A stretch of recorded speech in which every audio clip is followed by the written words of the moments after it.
Hello guys, welcome to this video. In this video guys, papakita ko naman po sa inyo paano mag-apply kay Bilis. So, habang pinapanood nyo po itong video na to, please read the video description guys for more information and for more security awareness na rin po, no? So, bago natin applyan si Bilis guys, may konti akong tips sa inyo guys, konti lang naman. Na itong pag-apply na to guys is gawa-gawa ko lang to guys, meron na akong Bilis account. So, ito ay ginawa ko lang para may pakita sa inyo kung paano mag-apply kay Bilis ngayon. And meron akong tips sa inyo guys na bago kayo mag-apply kay Bilis guys is ihanda nyo na ang gagamitin yung ID, ang gagamitin yung screenshot ng GCash account nyo, kasi kahit screenshot lang po yan ng GCash account is tinatanggap po ni Bilis as requirements na bank statement. And yung Lazada ano nyo guys, highly recommended ko po yung ginamit yung ibibigay nyong address kay Bilis guys, dapat yun din yung address ng delivery notification ni Lazada sa inyo guys. Kung nag-order kayo ng products kay Lazada, gamitin nyo yung screenshot nyo po yung notification ng delivered products sa inyo ni Lazada. Yun po yung i-submit nyo as requirements kay Bilis as proof of address po. Kailangan tugma po, magkapareho po yung address ng notification ng proof of delivered products from Lazada and sa address po na sinubmit nyo po kay Bilis. Kasi ito po yung ginawa ko noon, kaya po agad-agad po ako na approve. So, itong paggawa-gawa ko po na ito ay hindi po ito sa akin. Ginawa-gawa ko lang po ito para maipakita po sa inyo paano mag-apply sa mga hindi pa po marunong paano mag-apply kay Bilis. So, yun na po yung the best tip na maibibigay ko po sa inyo para agad-agad ma-approve po kayo, para pag inumpisahan niyo pong mag-apply sa Bilis app, dire-diretso na po, no. Hindi niyo na kailangang maghanap-hanap pa sa mga cellphone niyo ng kasi mahirap yung nasa kalagitnaan ka na ng kailangan mo nang i-submit yung yung hinihinging requirements, natatagalan ka pa kasi may possibility guys na dahil natatagalan ka mag-submit ng requirements, baka doon ka pa nare-reject, no? So kailangan pag inumpisan mo na mag-apply kay Bilis sa Bilis app, kailangan tuloy-tuloy, walang gap, 'di ba, na kailangan tuloy-tuloy. Tapos kailangan mo nang i-submit yung proof of bank statement mo, screenshot lang po ng GCash is tinatanggap po yan ni Bilis. Ganyan po yung ginawa ko sa account ko, ulitin ko lang po. And then ang ginamit ko pong proof of address ko po is yung delivered products from from 'di ba sa Lazada app po. Si Lazada app po kasi is pag na-deliver na po niya yung yung product, punta ka lang po doon sa notification doon sa app mismo po, i-screenshot mo yung time and date ng tapos itap mo lang yung niya doon. Alam niyo na yun guys, lalabas yung address niyo, 'di ba? Yun po yung isa ibibigay niyo kay Bilis. Okay lang po yun na hindi niyo ibigay yung address na nasa ID niyo, okay?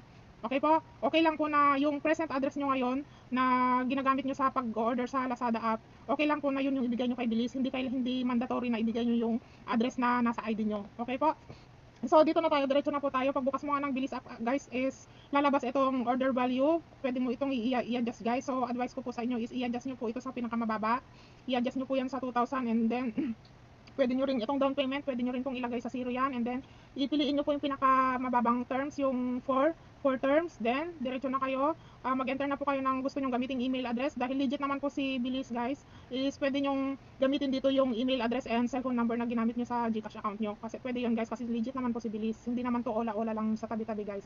So wait ka na ng OTP, and then enter mo na yung OTP, then create ka password. Merong si Bilis, meron siyang instruction paano gumawa ng password. Ang tinatanggap po niya is big letters, small letters, contains numbers and characters. Yan, meron pwedeng period, ganyan, etc. And then numbers. And then, enter ka na ng your security is our priority. Enter ka na ng 4-digit PIN mo guys and fingerprint. And then, activate account. Your account is created pa lang yan guys, your account is created. Activate account and accept mo na tong data disclosure and consent. And then, enter mo na ang iyong middle name, enter last name, choose date, date of birth, marital status, nationality. And then, check mo yung check mo tong I understand that Bilis is obligated to report all of etc.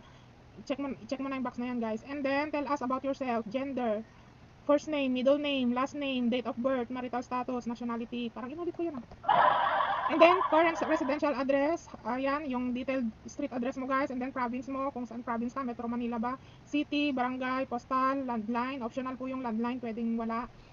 And then, character references, dito is humihingi siya guys ng 2 character references, isang family, isang colleague, or friend. And then, inform your references, we may contact the references you provide to evaluate of your credit application. Continue. So, si Bilis guys is legit si Bilis. So, huwag kayong luluko-luko sa ibibigay nyong, guys, reference. Kailangan totoong tao tong ibibigay nyo. Dahil hindi naman ito ola-ola sa tabi-tabi guys. So, kailangan magbigay kayo ng totoong family member as reference and one colleague or friend as reference contact person. So, yes. And then, pili ka na ng ID mo. Asan yung mga ID nito? Nako, patay tayo. Hindi ko na-screenshot yung mga ID.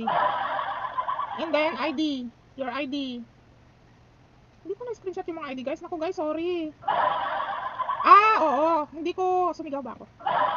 Hindi ko nga po pala ma-screenshot yung mga ID niya. Kasi tuwing nag-a-attempt po akong i-screenshot is tumitiklop po itong pagpipilian mo ng ID. So, wala po akong screenshot ng mga ID niya.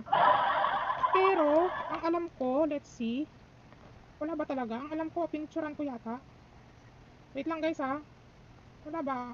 Wala nga guys. Oo, talagang hindi ko na-picturean. Sorry guys, hindi ko na-picturean. Pwede nyo namang i-search sa website guys kung anong ID ang tinatanggap ni Bilis now para maihanda nyo kung anong mga ID ang tinatanggap ni Bilis. So, pili kayo ng ID dito and then enter nyo yung ID number nyo. We are reviewing your ID. Then, okay na, nakapasa yung ID. Then, mag-selfie ka na. And then, nakapasa yung selfie. Your face is at the center. All parts of your face are visible. There is enough light. Photo is not blurry. Yan. And then, pag na-accept na niya yung selfie mo guys, kasi nang-reject din siya ng selfie, ulitin mo lang ulit mag-selfie. And then, tell us about your income. And then, dito, pili ka na dito kung employment ba, remittance, freelance, business, kung source of income mo, kung saan nanggagaling ang source of income mo. Sa business details naman guys, industry, pili ka dyan, business name, kung anong pangalan ng tindahan mo, active since, kung kailan ka nag-umpisa, operating cost, magkano daw ang nagagastos mo every month sa pagpapatakbo ng business mo. Gross monthly income before deduction, magkano raw yung kabuuan ng monthly income mo bago makaltasan. Halimbawa, kung may nakakaltasan ba ng SSS, pag-ibig, etc. Yung malinis ng sweldo mo, yan, i-declare mo yan. Payout frequency, yan, pili ka kung once a month ba or twice a month. And, ito, meron siyang mga guys, tawag nito, industry, accountancy, arts, etc. Yan, ano ko na lang guys, screenshot, i-attach ko na lang dyan para makita. Business details. And, we are reviewing your application. So, only a few steps away. Proof of billing, ito na guys. Dapat pag humihingi na siya ng proof of billing guys, yun nga sabi ko nga sa inyo, hindi ko ma-screenshot. Pwede dito internet bill, water bill, Meralco bill, Lazada, delivery notification daw. And then, kailangan na ihanda nyo na yan guys para tuloy-tuloy kasi pwedeng yan ang maging dahilan kaya kayo ma-reject yung natatagalan kayo mag-submit ng requirements. So dapat nakahanda na guys yung proof of billing nyo and then yung screenshot man yan ng GCash or bank statement. Pwede namang mag-request guys ng bank statement sa halimbawa CIMB, Bank. Madali lang naman guys mag-request ng dyan ng electronic bank statement. So yan, ito na screenshot ko pala, cable bill, credit card statement, electric bill, internet bill, Lazada delivery notice, phone bill, water bill, yan ang proof of billing na pwede mong i-submit. And then, yan lang guys, kung ito, unfortunately we cannot approve your application kasi ko lang naman ito guys. So, ayun na guys. Yun na yun guys, ganun lang kadali mag-apply kay Bilis. Yun lang ang the best tip ko talaga guys, is ihanda nyo na yung ID na gagamitin nyo, yung i-search nyo sa website guys, dahil hindi ko po na-screenshot kung anong mga ID ang kailangan dito. Pwede kong i-search yan sa website kung anong requirements ang hinahanap ni Bilis, ang pwede kay Bilis. So, yun nga, ihanda nyo na yung mga requirements nyo bago kayo mag-start sa pag-fill up sa Bilis apps para mabilis po kayong ma-approve. The more na nade-delay po kayo mag-submit ng requirements, may chance po kayong ma-reject. So, that's all guys.